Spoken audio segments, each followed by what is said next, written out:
bénédiction. La vraie bénédiction, qu'est-ce que c'est? Et c'est ce qu'on va voir ce matin dans la parole de Dieu.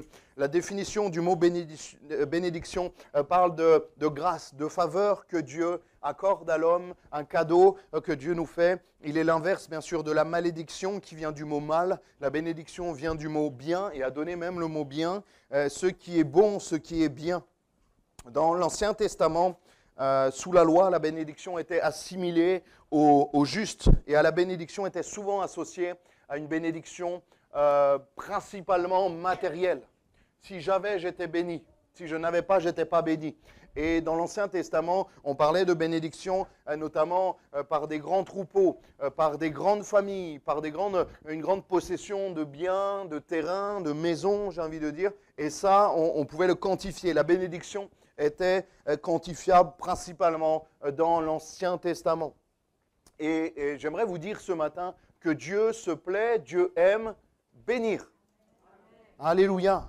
Dieu aime bénir, pourquoi? Parce que dès la création, dès le début de la parole de Dieu, dès la Genèse, il est dit, quand il a créé Adam, il a créé Ève à partir d'une côte d'Adam, il est dit que Dieu les bénit. Dieu les bénit en parlant d'Adam et Ève. Et dans l'Ancien Testament, et après on fera la comparaison entre la bénédiction dans l'Ancien Testament et la bénédiction aujourd'hui pour nous, actuellement, ce qu'elle est. C'est avoir une grande famille, des terres, du bétail, des serviteurs notamment dans l'Ancien Testament. Et on va s'arrêter premièrement sur la bénédiction matérielle. Et c'est ce que je veux voir avec vous ce matin, que la bénédiction matérielle est une bénédiction, mais attention à ne pas restreindre la bénédiction au matériel. On fait souvent cette erreur. Et souvent on fait cette erreur, et souvent j'ai fait dans ma vie cette erreur. De restreindre, de réduire le mot bénédiction et la bénédiction de Dieu à ce qu'on avait, à ce qu'on pouvait toucher, à ce qui était quantifiable. Mais le spirituel est difficilement quantifiable pour nous, il est difficilement mesurable, mais notamment il y a beaucoup de bénédictions de l'ordre spirituel. 2 Corinthiens 9, verset 8, pour introduire le message sur la bénédiction matérielle notamment, il nous est dit « Et Dieu peut vous combler de toutes sortes de grâces, afin que, possédant toujours en toutes choses de quoi satisfaire à vos besoins, vous ayez encore en abondance pour toutes bonnes œuvres. » Dieu veut nous donner pour satisfaire tous nos besoins. Un chrétien ne doit pas être dans le manque forcément parce que Dieu veut pourvoir aussi à cela. Tout ce que Dieu nous donne est une bénédiction. Et on peut réaliser ce matin, et j'aimerais vous le dire si vous ne le réalisez pas encore, que tout ce qui est bon nous vient de Dieu. Est-ce que tu réalises que tout ce qui est positif, tout ce qui est bon dans ta vie, tout ce qui tout ce qui est une bonne chose dans ce que tu as, dans ce que tu es, dans ta vie, vient de Dieu. Tout ce qui est bon sur terre, la racine du bon, la racine de la bonté, c'est Dieu lui-même. Tout ce qui est bon nous vient de Dieu. Mais trop longtemps, nous avons restreint la bénédiction au matériel. Et bien sûr, nous le savons, et je ne dis pas que ces choses-là ne sont pas une bénédiction. Nous savons que la santé est une bénédiction, la maison, notre logement est une bénédiction, le vêtement que l'on porte, le travail, l'argent, le salaire que Dieu nous donne, avoir une voiture, c'est une bénédiction. On s'en rend compte quand on n'a plus toutes ces choses-là, on réalise que ces choses-là étaient en fait une bénédiction. La santé, on réalise que c'est une bénédiction quand on la perd ou quand elle vacille un peu. Et là, on se dit, mais c'était tellement bien. Est-ce que ça vous est déjà arrivé de dire « je n'ai mal nulle part » C'est rare. Généralement, on se le dit quand on a mal quelque part. On se dit « c'était bien juste avant quand j'avais mal nulle part ». Une fois, je me suis arrêté, je me suis dit « là, tout va bien dans ma santé ». C'est important de réaliser que tout ce qui est bon, et notamment la santé, nous vient de Dieu. Deutéronome nous dit, chapitre 28, verset 11, « L'Éternel te comblera de bien en multipliant le fruit de tes entrailles. » Le fruit de tes troupeaux et le fruit de ton sol dans le pays que l'Éternel a juré à tes pères de te donner. Famille, nourriture, terre, les biens en général. Et la famille est une bénédiction, mais il y a plein d'exceptions comme ça qui peuvent être dans la parole de Dieu et on va les étudier, notamment un par un. Que la famille est une bénédiction, la santé est une bénédiction, les biens matériels que Dieu nous donne, la nourriture c'est une bénédiction, alléluia. Pour ceux qui ont peut-être un jour manqué, on sait que quand on a les choses, on sait que c'est une vraie bénédiction. pour ceux qui n'ont jamais forcément manqué, eh ben, ils ont peut-être moins cette notion de bénédiction, moins cette notion de réaliser que c'est précieux ce que Dieu leur a donné. Mais on voit plus que le Seigneur dans les évangiles, là on quitte un peu l'Ancien Testament, parle plus souvent et quasiment exclusivement d'une bénédiction spirituelle. Et c'est là où je veux attirer votre attention ce matin, que Dieu veut pour nous, premièrement, une bénédiction spirituelle. Et nous, on restreint trop souvent, et je me mets dedans, en disant que la bénédiction n'est que matérielle. Peut-être qu'on ne le dit pas ouvertement, mais on le pense. Que Dieu nous donne, et si Dieu nous donne, nous sommes bénis. Et c'est vrai, quand Dieu nous donne, nous sommes bénis. Mais ce n'est pas parce que Dieu ne nous donne pas que nous ne sommes pas bénis. On va prendre des exemples. Pourquoi? Parce que le Seigneur ne parle quasiment jamais dans l'Évangile de bénédiction concernant les biens. Il parle souvent de grâce, il parle souvent de bénédiction spirituelle. Et c'est ce que Dieu veut nous donner aujourd'hui, en 2025. À Nice, en France, alléluia. On voit notre pays qui est sorti de guerre, qui a eu les 30 glorieuses, qui a eu des moments vraiment incroyables où personne ne manquait de rien. Il y avait du travail pour tout le monde, les gens gagnaient bien leur vie. Et c'était une forme de bénédiction. Mais ça n'a pas aidé le peuple de France à rester proche du Seigneur, au contraire. Et nous croyons que Jésus va revenir dans notre pays pour une bénédiction spirituelle. Pour une bénédiction spirituelle. Parce que des fois, la bénédiction matérielle peut nous éloigner de Dieu. La bénédiction matérielle peut nous endormir par rapport aux choses spirituelles, nous faire perdre de la conscience des choses spirituelles. Et moi, je crois que le prochain réveil sera au travers d'une bénédiction spirituelle. Je pense que justement, les bénédictions matérielles pour notre pays de France baissent et vont encore baisser. Et c'est ces choses-là qui vont permettre aux personnes de se poser les bonnes questions et de rechercher peut-être une bénédiction spirituelle. Une bénédiction spirituelle. Et c'est ce que je souhaite pour mon pays. Parce que sans la bénédiction spirituelle, le matériel ne pourra pas suivre, parce que Dieu veut premièrement nous donner une bénédiction spirituelle. On va lire dans Actes 5, verset 41. C'est Pierre et les apôtres qui sont en prison. Je vais enlever ma veste, sinon je ne vais pas finir la prédication. J'étais un petit peu optimiste. Pierre et les apôtres, ils sont Acte 5, verset 41, on le lit ensemble. Essayez de prendre vos Bibles. Qui a sa Bible papier? C'est bon de prendre sa Bible papier pour suivre, hein, pour vérifier. Acte 5, 41. Les apôtres se retirèrent devant le Sanhédrin, joyeux d'avoir été jugés dignes de subir des outrages pour le nom de Jésus. Et chaque jour dans le temple et dans les maisons, ils ne cessaient d'enseigner et d'annoncer la bonne nouvelle de Jésus-Christ. Vous prenez le texte juste avant, il nous est dit qu'ils avaient reçu des coups de fouet. À l'époque, les Romains infligeaient 40 coups de fouet moins 1. Parce que la loi hébraïque interdisait de donner 40 coups de fouet, parce que ça pouvait donner la mort. Donc il y a une forme de superstition. Ils s'arrêtaient à 39. Et là, on voit Pierre et les apôtres sortir du Sanhédrin avec probablement le dos en sang, avec peut-être des bouts de chair qui se sont enlevés, parce que les fouets, ce n'étaient pas les martinets d'aujourd'hui, c'était des vrais fouets, et vraiment ça devait lacérer la peau, ça devait même déchirer, couper, et là on les voit comme ça, probablement le dos en sang comme ça, et ils sont joyeux d'avoir été jugés dignes de subir des outrages pour le nom de Jésus. Et moi, je crois que dans ce texte-là, il nous est parlé d'une bénédiction. Je ne dis pas que les coups de fouet sont une bénédiction, mais je crois que Pierre et les apôtres, à ce moment-là, ils sont dans le plan que Dieu a prévu pour eux. Amen.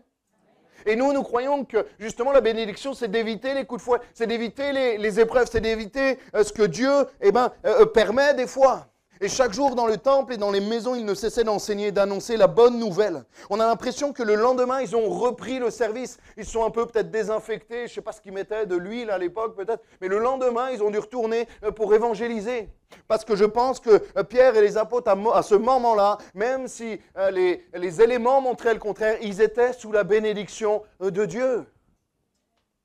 J'avais marqué que vous disiez Amen d'une voix forte. Alléluia. Prenons l'exemple de Paul et Silas, c'est le premier, vous a pas trop parlé. Acte 16, verset 22. Paul et Silas, il est merveilleux ce texte. La foule se souleva aussi contre eux. Et les prêteurs, ayant fait arracher leurs vêtements, ordonnèrent qu'on les de verge, 39 coups de fouet également. Après qu'on les eut chargés de coups, ils les jetèrent en prison, en recommandant au geôlier de les garder sûrement. Le geôlier, ayant reçu cet ordre, les jeta dans la prison intérieure. Il leur mit les ceps aux pieds.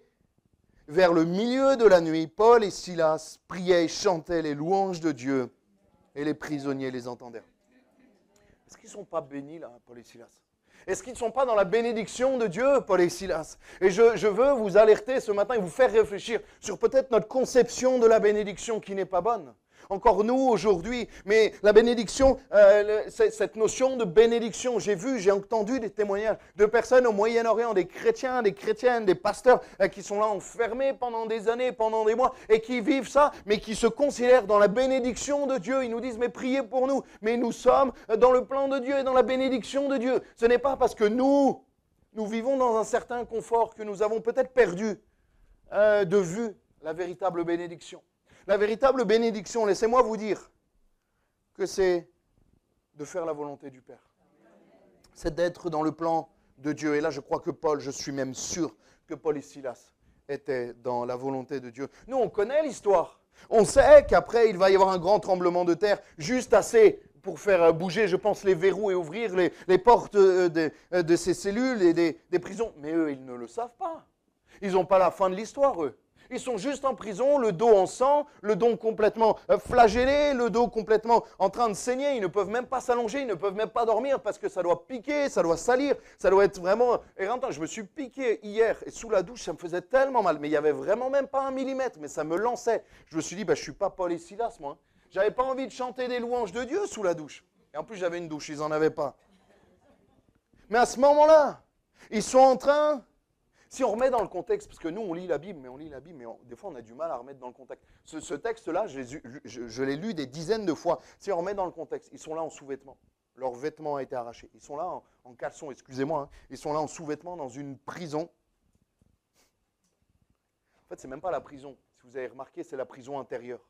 La prison intérieure, c'était un endroit, c'était le cachot, en fait. Il n'y avait pas de lumière. Il n'y avait pas du tout de lumière. C'était la pire des prisons. C'était la prison à l'intérieur de la prison. Ils sont 2 fois en prison. Et ils sont là dans le noir obscur, si les gardes ne viennent pas avec de la lumière, ils sont dans le noir, ils sont là avec les chaînes, comme si ça ne suffisait pas. Ils sont dans la prison de la prison, et en plus ils vont être enchaînés aux pieds, aux chevilles. Et après avoir reçu 39 coups de fouet, eux ils vont chanter. Béni soit le nom du... Là dans le noir complètement. Non mais vous réalisez, est-ce qu'on réalise que Paul et Silas, ils commencent à chanter, à prier. Mais il fait noir, c'est humide, il devait y avoir des rats, des araignées. Eh oui, c'est pas qu'en 2025 les rats, les araignées. Il devait y avoir ces choses-là comme ça. Comme au Futuroscope, ça devait passer, mais ils ne savaient pas trop ce que c'était. Et ils vont chanter, ils vont prier les louanges de Dieu. Moi, je n'aurais pas été comme ça. Je le reconnais devant vous bien humblement. Moi, j'aurais pleuré à genoux, j'aurais dit, Seigneur, pourquoi ? Pourquoi tu permets ça? J'ai tout fait pour toi. Je fais tout pour toi, j'évangélise. On voit la gloire de Dieu, tu bénis. Et là, je finis, j'ai le dos en sang, Seigneur. Même si ça ne suffit pas, il y a ce truc-là à ma cheville, ça me serre, ça commence à me rentrer dans la chair. Je ne peux même pas m'asseoir parce qu'il y a les coups de fouet qui me font tellement mal. Je n'ai même plus mes vêtements, je suis en sous-vêtements dans la prison, c'est humide, il fait noir, on ne voit pas. J'ai tout sauf envie de chanter des louanges. Et eux, ils vont prier. Et ils vont chanter des louanges. Ils ne savaient pas le lendemain, peut-être qu'ils allaient être jugés. Le lendemain, peut-être qu'ils allaient être condamnés à mort. Mais en fait, peu importe. Nous, on sait à la fin de l'histoire qu'ils vont sortir, que le geôlier aussi va être sauvé, lui et sa famille. En fait, ça va être merveilleux. Mais nous, on le sait parce qu'on l'a lu. Mais eux, ils ne le savent pas. Eux, ils ne le savent pas. Ils sont là en train de chanter les louanges de Dieu. Et c'est ça la vraie bénédiction. C'est ça la vraie bénédiction. C'est peut-être pas autant celle qu'on croit. La plus grande bénédiction qu'on a maintenant, c'est de faire la volonté de Dieu. Mais on a restreint, nous chrétiens, j'ai envie de dire, d'Europe et d'Occident, je crois qu'on a réduit la bénédiction à une bénédiction matérielle. Je crois qu'on a réduit la bénédiction à une bonne santé. Je crois qu'on a réduit la bénédiction à une bénédiction financière, un confort, une assurance matérielle. Et quelque part, mondaine.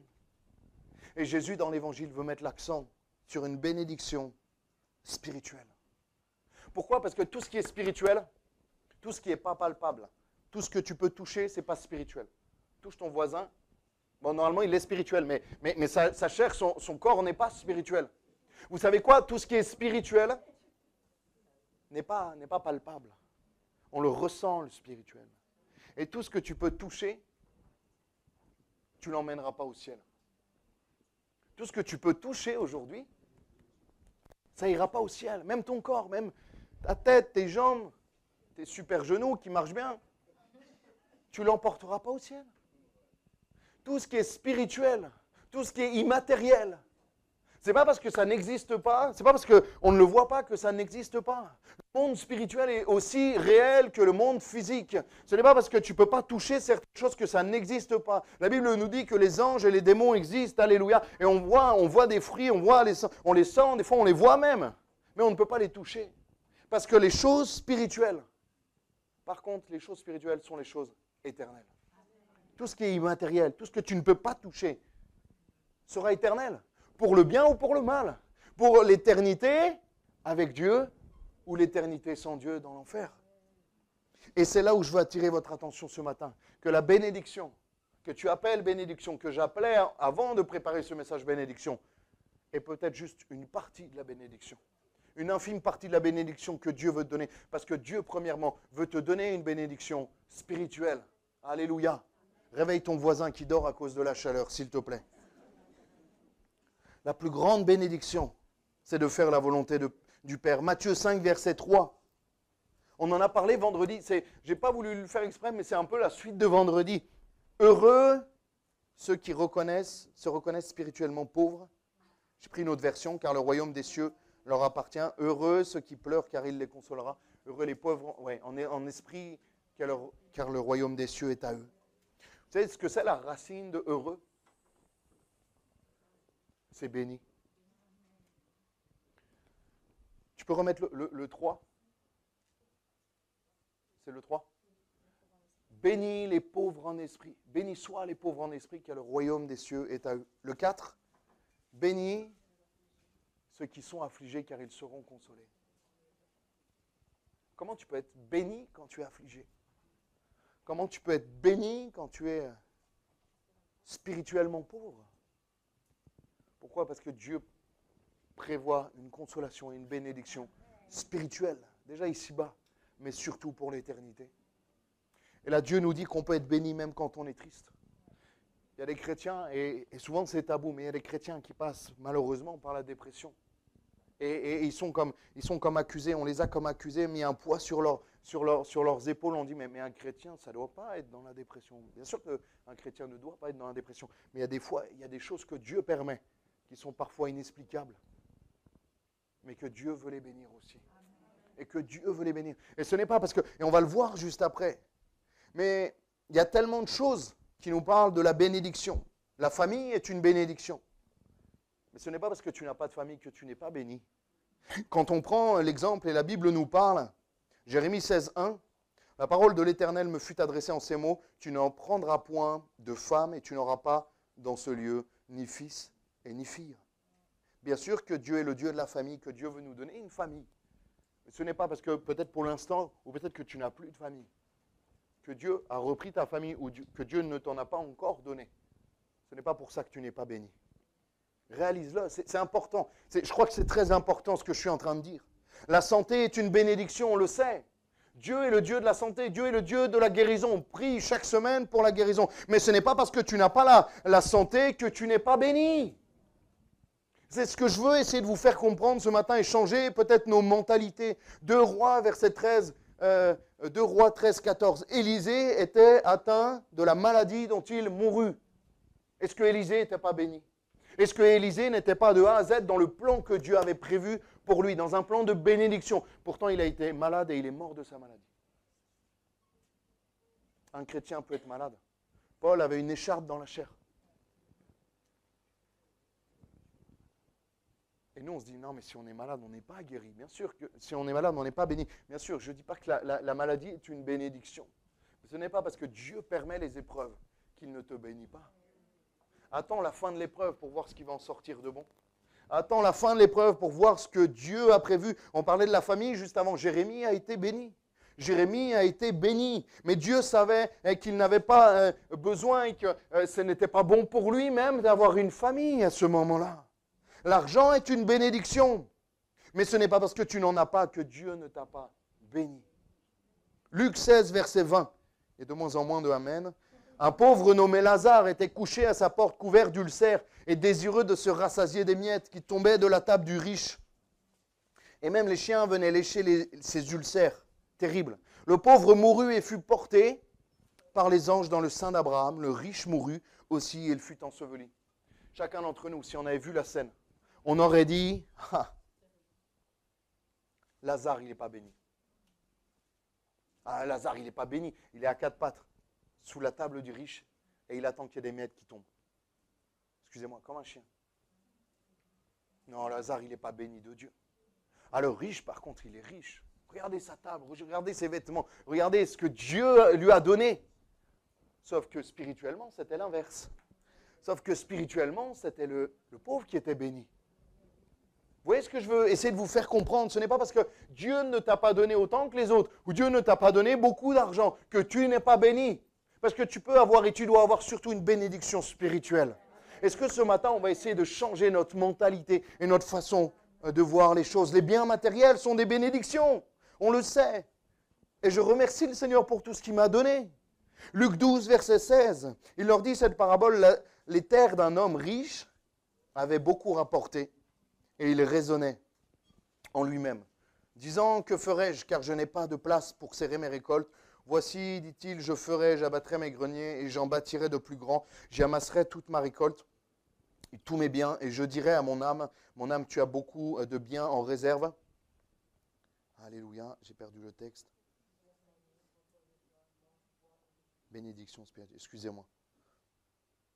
Il raisonnait en lui-même, et je dirai à mon âme, tu as beaucoup de biens en réserve pour plusieurs années. Repose-toi, mange, bois et réjouis-toi. Mais Dieu lui dit, insensé, cette nuit même ton âme te sera redemandée. Et ce que tu as préparé, pour qui cela sera-t-il? Il en est ainsi de celui qui amasse des trésors pour lui-même et qui n'est pas riche pour Dieu. Mais ce n'est pas parce que tu n'as pas d'argent que tu n'es pas béni de Dieu. Ce n'est pas parce que Dieu ne t'a pas donné des grands biens que tu n'as peut-être même pas d'argent pour t'acheter une voiture, que Dieu n'est pas avec toi et que Dieu ne t'a pas béni. Dieu veut principalement et premièrement te donner une bénédiction spirituelle. Spirituelle. Et là, on voit que l'homme riche, en fait, il n'est pas béni parce que le soir même, il va mourir. Et si Dieu lui dit qu'il est insensé, c'est peut-être qu'il n'a pas prévu ce qui allait arriver après. Ce qui allait arriver après. Il est dit après, au verset 21, il en est ainsi de celui qui amasse des trésors pour lui-même et qui n'est pas riche pour Dieu. Ça veut dire quoi, riche pour Dieu? Excusez-moi, riche pour Dieu, ce n'est pas un gros compte en banque. Riche pour Dieu, ce n'est pas une grosse voiture. Riche pour Dieu, c'est des bénédictions spirituelles. Est-ce qu'on cherche ces bénédictions spirituelles? Et des fois, on cherche plus les bénédictions matérielles que les bénédictions spirituelles. Ne dites pas non, on est tous pareils. Mais Dieu veut que nous mettions le focus sur les bénédictions spirituelles. Être riche pour Dieu. Être riche, même j'ai envie de dire, selon Dieu. La richesse d'en haut.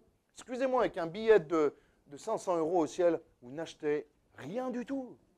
Au ciel, ça n'a pas de valeur, ces choses-là. Il y a d'autres billets, il y a d'autres choses. Non, tout sera gratuit, je pense. Alléluia. La sécurité est une bénédiction. On ne va pas dire le contraire par rapport à nos frères congolais, nigérians, iraniens, avec les terribles attentats qu'il y a eu les semaines précédentes. On ne va pas dire que la sécurité n'est pas une bénédiction, la sécurité en est une. Mais quand les apôtres étaient constamment en insécurité, l'apôtre Paul était plus en insécurité après avoir rencontré Jésus qu'avant. Hein. Et pourtant, il était dans la bénédiction que Dieu veut. La bénédiction est une sécurité, mais ce n'est pas parce que tu n'es pas en sécurité que tu n'es pas béni de Dieu. Étienne s'est fait lapider, mais il était dans la bénédiction de Dieu. Jean-Baptiste, on lui a coupé la tête, mais il était dans la bénédiction de Dieu. C'est bizarre de dire ça, mais il était dans le plan que Dieu avait prévu pour lui. Et je crois que dans ces temps de la fin, on doit se préparer à vivre et à avoir des bénédictions spirituelles. Bien sûr que je n'ai pas envie d'être lapidé. Hein. Ne me fais pas dire ce que j'ai pas envie. Je n'ai pas envie qu'on me décapite. Hein. Mais la volonté de Dieu se fera et s'accomplira dans ma vie. Est-ce qu'on réalise et je pense, je me dis, mais je me sens tellement petit par rapport à nos frères en Iran. Il y a 2 semaines, un attentat à la bombe. Je crois que c'était même le week-end dernier. Là-bas, en Iran. Comment? En Syrie, pardon. En Syrie, le week-end dernier, où il y a 10 jours. Et le lendemain, ils sont dans les rues avec les tombes et ils commencent à chanter des louanges. Moi, je prends une claque quand je suis comme ça. Nous, le moindre chose, on annule, on ferme l'église, on arrête, on dit non, non, non. Vous imaginez? Un attentat. Et le lendemain, ils vont dans les rues et ils vont manifester, ils vont chanter les louanges de Dieu. J'en suis à des années-lumière. Hein. Mais ça fait travailler mon cœur. La liberté est une bénédiction. Mais dans Acte 21, verset 6, je lis, la nuit qui précédait le jour où Hérode allait le faire comparaître, Pierre, lié de 2 chaînes, dormait entre 2 soldats et les sentinelles devant la porte, gardait la prison. Pierre, lié de 2 chaînes, dormait à côté de 2 gardes. Le lendemain, il allait comparaître devant Hérode. À ce moment-là, Pierre était dans le plan de bénédiction que Dieu avait pour lui. Et ce n'est pas parce que tu n'as pas de liberté. La liberté est une bénédiction. Mais ce n'est pas parce que tu n'as pas de liberté que tu n'es pas béni de Dieu. Comprenez bien ce que je veux dire ce matin. Tout ce qui est bon nous vient de Dieu, mais Dieu sait aussi toute chose. Il sait pourquoi il donne et il sait pourquoi il ne donne pas à certaines personnes. Il sait pourquoi. Il y a des personnes, un jour, il y a des chefs d'entreprise, un couple qui avait une entreprise. Ils m'ont dit, Samuel, prie pour nous, prie pour notre entreprise. J'ai dit, pas de souci, on va prier. Et je me mets à prier. Ils ont été surpris de la prière. J'aurais dit, Seigneur, si cette entreprise, tu la bénis jusqu'au moment où ça les écarte de toi. Si ça les écarte de toi, si la réussite les fait passer la réussite, l'argent, les biens avant toi, alors Seigneur, tu arrêteras tout dans leur vie. C'est peut-être pas la prière qu'ils attendaient, mais c'est la prière que j'ai faite. Parce que je crois qu'il n'y a pas de plus grande bénédiction que d'être dans la volonté de Dieu. Et les bénédictions matérielles peuvent prendre le pas, peuvent prendre le dessus sur les bénédictions spirituelles. Dieu peut te bénir et je suis heureux si Dieu te bénit, il te donne une grosse voiture, une grosse maison, une grosse piscine, tu nous inviteras, ça va être génial. Gloire à Dieu. Mais si toutes ces choses prennent le dessus sur le spirituel, compte sur moi pour que je prie, pour que le Seigneur te l'enlève. Parce que je préfère que tu ailles dans le ciel en étant SDF que tu ailles en enfer avec une grosse maison qui n'ira pas en enfer. Le mieux, c'est d'aller dans le paradis avec la maison, tu la laisses la maison, tu profites de la maison et tu vas au paradis. Mais la Bible dit que aussi les bénédictions matérielles peuvent nous faire passer à côté de l'essentiel. Il est plus compliqué à un riche d'être sauvé, de passer dans le trou d'une aiguille, d'un chameau. On connaît ce texte. Veille sur ce que Dieu te donne. Et je comparais, ça vaut ce que ça vaut, c'est la parabole de la fraise. Ça fait longtemps que je ne vous en ai pas fait. La fraise, c'est bon. Tout le monde aime la fraise? Il n'y a que Eba qui est toujours un peu à part. T'aimes pas la fraise? Et la fraise est bonne, à part pour Eba, elle est bonne pour tout le monde. Mais des fois, il y a des gens qui sont allergiques à la fraise. Qui est allergique à la fraise? Ah, hein? Eba. Et pas qu'elle est allergique à la fraise, pourtant, mais c'est bon les fraises. Mais c'est bon, peut-être qu'elle aime même les fraises. Mais ce n'est pas bon pour elle. Et c'est pareil avec les bénédictions. Les bénédictions, les voitures, le travail, la réussite, les grosses maisons, c'est bon pour tout le monde. Mais Dieu ne te le donne pas peut-être parce que tu ne sais pas le gérer. Pourquoi? Parce que Dieu a un objectif qui est éternel. Quand nous, on a la tête baissée sur cette terre, quand nous, on pense à nos vacances, quand nous, on pense à notre maison, à notre confort, à si on va pouvoir payer toutes ces choses, et comment on peut avoir un peu plus, une télé plus grande, un abonnement, un autre abonnement, une autre voiture plus grande.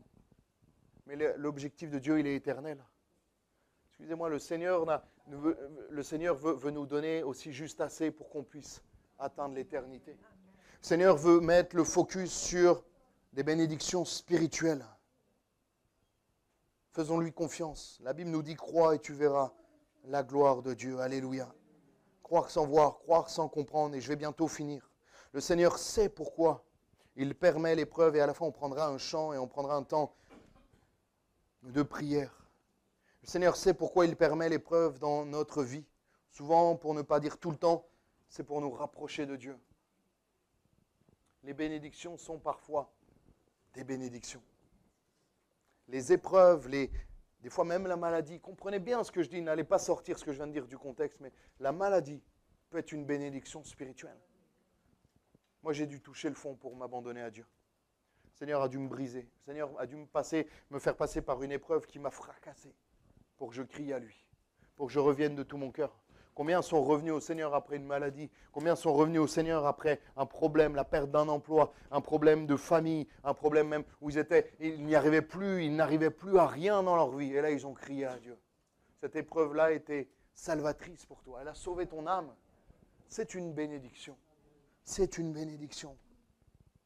La Bible nous le dit, et j'ai déjà prêché dessus, tout concourt au bien de ceux qui aiment Dieu. Alléluia. Et je finis avec cette dernière partie, la bénédiction spirituelle. Éphésiens 1, 3 nous dit, béni soit Dieu, le Père de notre Seigneur Jésus-Christ, qui nous a bénis, de toutes sortes de bénédictions, on le lit ensemble, spirituelles, dans les lieux célestes en Jésus-Christ. La Bible nous parle de bénédictions spirituelles que Dieu veut nous donner, des bénédictions spirituelles. Je voudrais m'arrêter dessus, là, sur ce terme bénédiction spirituelle. La bénédiction spirituelle, c'est faire la volonté de Dieu. C'est être là où Dieu nous veut, même si c'est compliqué, même si ça nous coûte quelque chose, même si ça nous amène dans l'épreuve. Job était dans le plan de Dieu quand il n'avait rien. Paul, quand il est laissé en bas des murailles de Jérusalem, à moitié mort, ils l'ont laissé tranquille parce qu'ils pensaient l'avoir tué. Il était dans le plan de Dieu, dans le plan de bénédiction de Dieu. C'est pas simple à comprendre. Et même Jésus, parce que Jésus est la source de la bénédiction. Quand il est à la croix, il était dans le plan de bénédiction, mais lui c'est le seul qui est allé à la croix pour notre bénédiction à nous. Alléluia. Il est la source, il est la racine de la bénédiction.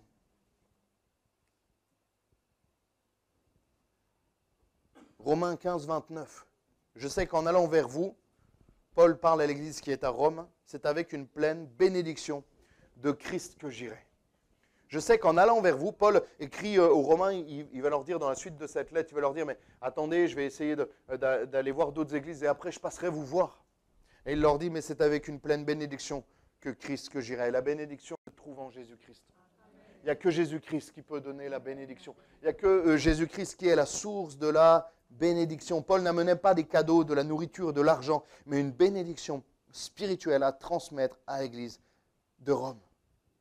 Et lui-même l'avait reçu de Jésus-Christ. Est-ce que nous appelons les bénédictions matérielles? Est-ce que nous restreignons, est-ce que nous limitons ce qu'est une bénédiction à ce que nous possédons, ce que nous pouvons toucher, ce que nous pouvons avoir, ce que nous pouvons nous approprier? Et souvent, elles peuvent freiner, si elles sont mal gérées, les bénédictions spirituelles dans notre vie. J'avais déjà donné ce témoignage un vendredi soir. J'étais allé chez un ami pasteur dans le centre de la France. J'avais fait un week-end là-bas où j'ai prêché. Et on était à table et il me montre sa maison. Il avait une belle maison, vraiment une belle maison, une grande maison. Elle était belle, en plein milieu des champs, c'était vraiment beau. Et il était fier de ce que Dieu lui avait donné. Il glorifiait Dieu. Il disait vraiment Dieu m'a béni, il me faisait visiter. J'étais vraiment content pour lui. Et on vient à table et on continue de parler de ça. Et à table, il y a sa fille qui dit oui mais papa, qui coupe son papa, il dit oui mais papa, depuis qu'on a tout ça, on voit moins la main de Dieu agir. La petite, elle avait une 12aine d'années. Ça m'a scotché. Et là, le papa a repris et dit c'est vrai. Avant, quand on manquait, on voyait constamment la main de Dieu. C'est beau de réaliser, et cette petite l'avait réalisé, parce que c'était la vraie bénédiction. Les enfants, des fois, ils n'en ont pas grand-chose à faire, des grandes maisons, des grandes choses. Ils ont ce cœur simple, ils ont cette authenticité que nous devons avoir. Le jeune homme riche dans la parole de Dieu, il était sauvé parce qu'il avait fait tout ce que demandait le Seigneur, mais pour avoir plus, et notamment plus dans le ciel, il fallait se séparer de certaines choses qui le freinaient pour avancer et suivre le Seigneur, suivre le Maître. Tu auras, la Bible nous dit, Marc 10, 21, Jésus l'ayant regardé l'aima, alléluia, il l'aima, et lui dit, et il te manque une chose, va vends tout ce que tu as, donne-le aux pauvres, et tu auras un trésor dans le ciel, puis viens et suis-moi. Puis viens et suis-moi. Alléluia. Christ est ma vie. La mort m'est un gain. Est-ce qu'on réalise que la vraie bénédiction, elle est éternelle et elle est avec le Seigneur? Je me souviens d'un homme à Saint-Marcelin dans une petite église dont je m'occupais avec mon pasteur. Et on y allait, des fois on faisait des réunions en semaine à 5-6 personnes. Et il priait pour un homme, je ne me souviens même plus de son nom. Et il disait, bénis-le, on va dire qu'il s'appelait Daniel. Bénis Daniel, bénis Daniel. Et à un moment donné, je me suis dit, mais il prie autant pour cet homme, je ne l'ai jamais vu. Mais s'il venait avant, il était lié par l'alcool, par tellement de choses, il était vraiment mal. Et il priait pour cet homme. Seigneur, bénis Daniel, bénis Daniel. Et moi, je dis, mais on ne le voit jamais, cet homme. Et un jour, il est venu à la réunion. Ce fameux Daniel. Et il a levé sa main à l'appel. Ça faisait 2-3 ans qu'il n'était pas venu à l'église. Il a levé sa main à l'appel pour donner sa vie au Seigneur. Dans la semaine d'après, il fait une mauvaise chute chez lui et il décède. Cet homme meurt, mais je crois qu'il était sauvé. Et je crois que Dieu attendait juste cela pour le bénir spirituellement, pour le bénir éternellement. C'était particulier, il n'avait pas de famille, il n'avait pas de... On a pris son frère, je l'ai amené en voiture, on a fait il y avait autant de monde, vu que c'était une petite église, il y avait autant de monde pour la sépulture que des pompes funèbres, vraiment. Donc je criais un peu fort, j'évangélisais aussi les gens, je les regardais dans les yeux pour que ça parle à tout le monde. Mais c'était particulier cette sépulture, mais il y avait comme la paix de Dieu ici. Et je me suis dit, Seigneur, le Seigneur l'a attendu qu'il revienne à l'église pour le reprendre au moment où il était sauvé, pour lui assurer, et ça c'est moi qui m'avance, mais pour lui assurer la vie éternelle. Alléluia. Est-ce qu'on réalise que la véritable bénédiction est spirituelle? Matthieu 5,10, on peut le reprendre aussi un autre texte. Heureux, bénis ceux qui sont persécutés pour la justice. Comment tu peux être béni et persécuté? Car le royaume des cieux est à eux. Heureux, bénis serez-vous lorsqu'on vous outragera ou qu'on vous persécutera. Pourquoi? Parce que, réjouissez-vous, verset 12, parce que votre récompense sera grande dans le ciel. On n'en parle pas souvent, il y a un petit tabou avec ça dans le monde évangélique. On ne parle pas souvent des récompenses dans le ciel. Pourtant, c'est une réalité. On ne fait pas les choses pour cela. Mais vous savez qu'il y a le salut qui est fait par grâce. Le salut, tu peux faire ce que tu veux, ça ne changera rien à ton salut. Le salut, c'est par grâce, par la foi en Jésus-Christ, en demandant pardon pour tes péchés. Ça, c'est la base. Mais après, en fonction de ce que tu fais, tu obtiens des bénédictions spirituelles dans le ciel. Amen. On va finir, je vais rappeler Josias, les musiciens à revenir, on va prier. Dans le mot, ce qui m'a interpellé, c'est que dans le mot bénédiction, il y a le mot genou. Être à genoux. J'ai envie de dire plier le genou devant le Seigneur. Bénédiction physique ou spirituelle. Alléluia. La Bible nous dit dans Genèse 22, 18, toutes les nations de la terre seront bénies en ta postérité parce que tu as obéi à ma voix. Il est parlé bien sûr d'Abraham, mais vu que nous sommes par adoption les descendants d'Abraham et les descendants de Christ, par la foi nous sommes bénis. Et je vais finir juste par un texte et après on va prendre un chant, ce chant magnifique qui est tiré de ce texte. Nombre 6, verset 22. Écoutez bien, très intéressant. L'Éternel parla à Moïse et dit, parle à Aaron et à ses fils, et dit, vous bénirez ainsi les enfants d'Israël. Vous leur direz que l'Éternel te bénisse et te garde, que l'Éternel fasse luire sa face sur toi et qu'il t'accorde sa grâce, que l'Éternel tourne sa face vers toi et qu'il te donne la paix. Vous connaissez ce chant? C'est celui qu'on va chanter juste maintenant. C'est ainsi qu'ils mettront mon nom sur les enfants d'Israël et je les bénirai. Dans cette notion de bénédiction, il n'y a aucune bénédiction matérielle.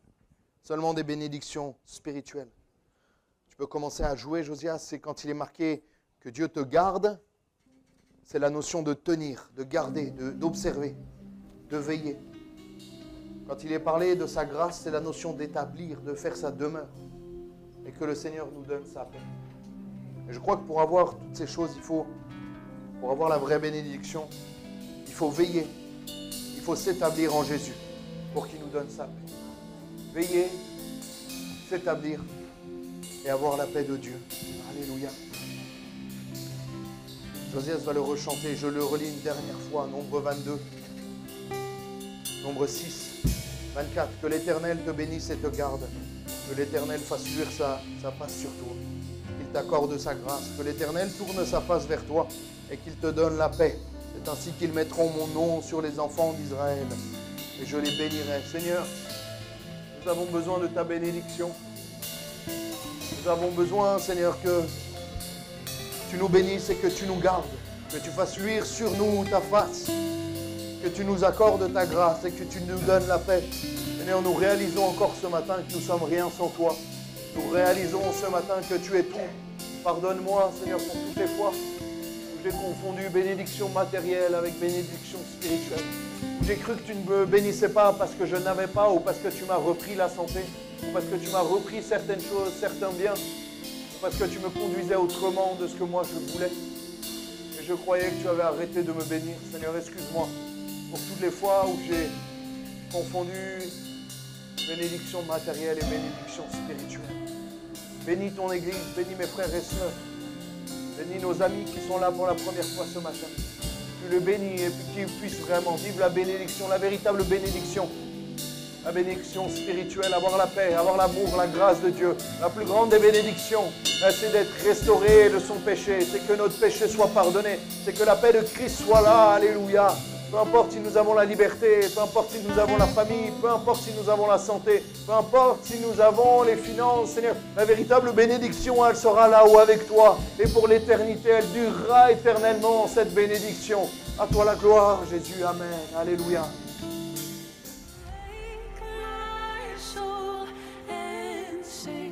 Sing his praise aloud. Sing his praise.